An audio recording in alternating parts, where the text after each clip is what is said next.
चलो भाई, तो जब कोई फिल्म ना, खास करके अपने भाईजान की फिल्म रिलीज से पहले जब कमाल करनी शुरू करती है ना, तो एक तसल्ली सी हो जाती है फैंस के अंदर कि चलो भाई चीजें जो है वो रिलीज के लिए सेट हो गई है। तो वो एक तरफ बाकी स्टार्स की फिल्म होती है और फिर एक तरफ सलमान भाई की फिल्में होती है।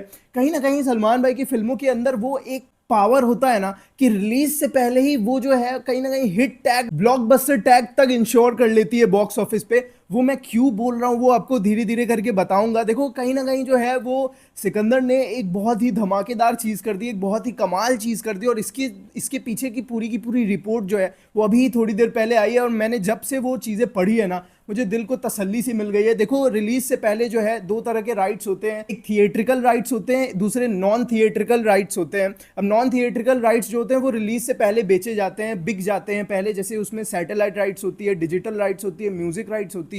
ये तीन चीजें जो है ना वो बहुत ही ज्यादा इनका एक कहीं ना कहीं एक फिल्म के बजट रिकवरी के ऊपर इम्पैक्ट होता है कि वो जो है रिलीज से पहले ही अगर अच्छी तरीके से नॉन थिएटिकल राइट्स जो है वो बिकती है ना, एक हैंडसम अमाउंट में बिकती है ना रिलीज से पहले, तो कहीं ना कहीं पिक्चर को एक फ्रीडम सा मिल जाता है बॉक्स ऑफिस पे कि वो उसके ऊपर उतनी ज्यादा परफॉर्मेंस प्रेशर नहीं होती कि भाई आपको बहुत ही बड़े नंबर्स जो है वो अचीव करने पड़ेंगे तब जाके आपकी पिक्चर जो है वो महज हिट या फिर ब्लॉकबस्टर बन पाएगी। तो ये चीज के मामले में ना सलमान खान की फिल्म कहीं ना कहीं रिलीज से पहले ही बहुत बढ़िया कमाल कर देती है, और सिकंदर के साथ भी ऐसा ही हुआ है। मैं आपको बताता हूँ सारी चीजें। थिएटिकल राइट्स के ऊपर भी बात करेंगे आगे चल के, बट पहले नॉन थिएटिकल राइट्स की अगर मैं बात करूँ ना, तो उससे रिलेटेड मैं एक चीज आप लोगों को पहले ही बता दे रहा हूँ कि सलमान भाई की फिल्में रिलीज से पहले ना कहीं बहुत ज्यादा निगेटिविटी करने की कोशिश करते हैं। बहुत सारे पीआर एजेंसीज वगैरह होते हैं जो कि सिर्फ निगेटिविटी करने के लिए ही हायर किए जाते हैं सलमान भाई की फिल्मों पे, और फिर कहीं ना कहीं नैरेटिव बनाया जाता है, एक अलग अलग तरीके की नैरेटिव्स बनाने की कोशिश की जाती है ताकि लोगों के परसेप्शंस जो है वो एक निगेटिव से चले जाए फिल्म को लेके।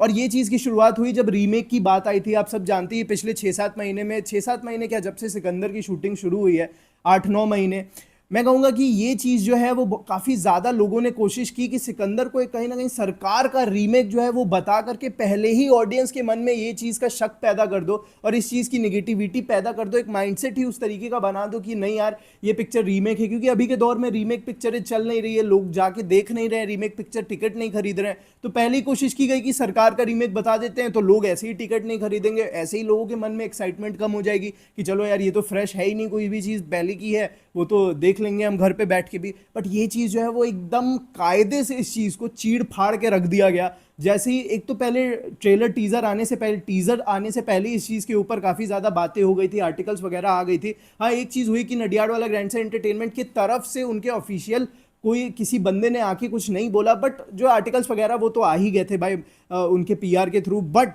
जैसे ही टीजर रिलीज हुआ सारे के सारे लोगों के डाउट्स जो हैं वो खत्म कर दिए, क्योंकि सरकार की रीमेक कहीं से है ही नहीं है फिल्म। अभी भी कुछ तुच्चे लोग हैं, 5-10% नहीं बोले, 2-3% ही है जो अभी भी ये चीज़ करने की कोशिश कर रहे हैं कि रीमेक है। उनको जवाब मिल जाएगा जब ट्रेलर आएगा। तो खैर उस चीज़ को साइड करते हैं, वो चीज़ खत्म हो गई है। दूसरा नैरेटिव पता है क्या सेट करने की कोशिश की गई कि 400 करोड़ इस फिल्म की बजट है।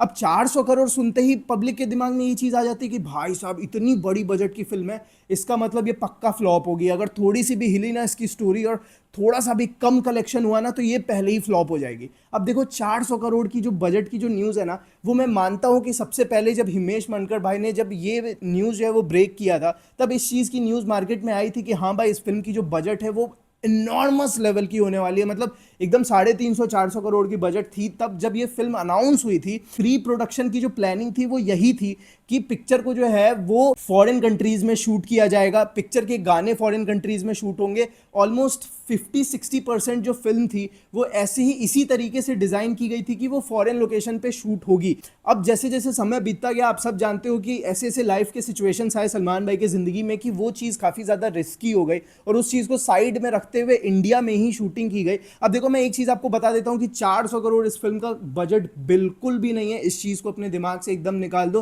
किसी भी विकिपीडिया पे कहीं पे भी पढ़ो, एकदम मत मानो, ये 400 करोड़ की न्यूज एकदम ही फॉल्स है। और अगर मैं सच सच बताऊं ना तुम लोगों को, तो ये चीज अपने दिमाग से बिल्कुल भी निकाल देना कि पहले की भी जो प्लानिंग थी ना बाहर फॉरेन कंट्रीज में शूट करने की, वो भी जो है गाइस, वो भी 400 करोड़ की प्लान नहीं हुई थी, क्योंकि 400 करोड़ बहुत बड़ी बजट होती है।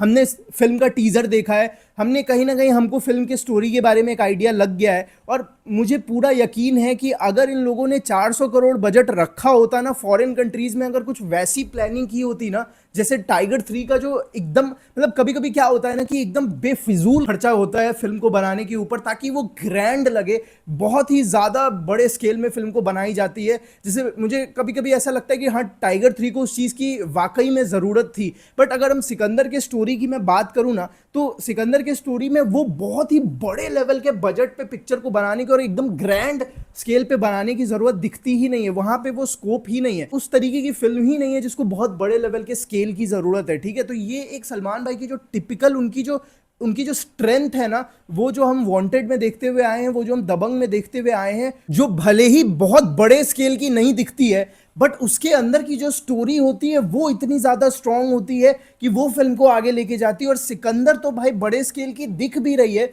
बट मैं एक चीज बोलता हूं कि बहुत सारी फिल्में होती है जो स्टाइल विदाउट सब्सटेंस वाली होती है, कि बहुत ग्लैमरस दिखती है, बहुत ही ग्लोरीफाई करके चीजों को बड़ा बड़ा दिखाया जाता है, ऐसा है वैसा, ये दिखा दिया वो दिखा दिया भाई, और अंदर पिक्चर में कुछ होता ही नहीं है। सिकंदर ऐसी फिल्म है जिसकी स्टोरी बहुत ही ज्यादा मजबूत है, तो ये फिल्म की पकड़ जो है ना वो उसके स्टोरी पे है, उसके ड्रामा पोर्शंस पे है, उसके इमोशंस पे। तो ये स्ट्रेंथ है सलमान खान का, और ये भी इस फिल्म की जो है वो स्ट्रेंथ है। तो इस फिल्म को किसी भी तरीके से कम मत समझो गाइस, ये फिल्म जो है वो बाप लेवल की, और इसका तो स्केल भी जो है वो भी बहुत ही तगड़ा दिख रहा है। आपने हैदराबाद के सीन्स देखे ही होंगे, आप जब देखोगे ना फिल्म को, अभी तो टीजर में कुछ भी नहीं दिखाया, आप जब फिल्म देखोगे तब आपको फील होगा कि फिल्म का जितना भी बजट रखा गया है ना, वो मैं थोड़ी देर में बताता हूँ, उस बजट के हिसाब से ये फिल्म बहुत बड़ी दिख रही है भाई। तो अब हम थोड़ा सा बजट के ऊपर बात करते हैं। फिल्म का बजट जो है वो 200 करोड़ के आसपास आता है, जिसमें 180 करोड़ जो है वो इसकी प्रोडक्शन बजट है, और बाकी 20 करोड़ जो है वो इसकी पीएनए यानी कि प्रमोशनल एंड एडवर्टीजमेंट बजट होती है। बट इसमें जो है वो सलमान भाई की रिम्यूनरेशन नहीं ऐड की गई है। सलमान भाई की जो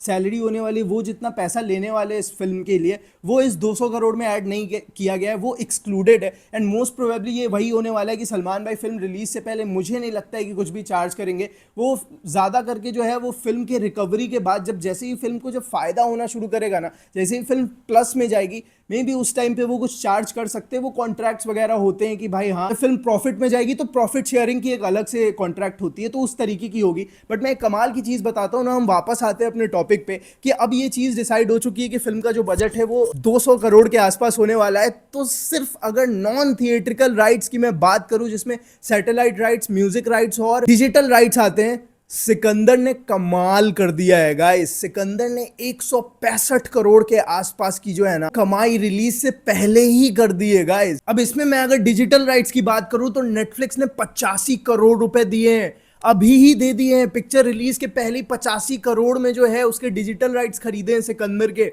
नेटफ्लिक्स ने, और वो अभी और भी ज्यादा जा सकते हैं। जब फिल्म के जो है ना, अगर फिल्म अपनी 350 करोड़ का मार्क जो है उसके आगे जाती है ना, तो वो और भी ज्यादा पैसा देंगे, 100-110 करोड़ के आसपास। अब ये सारी चीजें जो है वो कमाल की चीज है भाई। अभी अभी अपने जो म्यूजिक राइट्स हैं वही 30 करोड़ में बिके हैं, मतलब जो म्यूजिक राइट्स है जी कंपनी वालों ने 30 करोड़ रुपया दिया है भाई, और ये भी एडजस्ट होगा बाद में अगर पिक्चर अच्छा करती है तो। और इसके सैटेलाइट राइट्स जो है जो जी ने खरीदे हुए हैं वो 50 करोड़ में बिके, और वो भी एडजस्ट होगा रिलीज के बाद।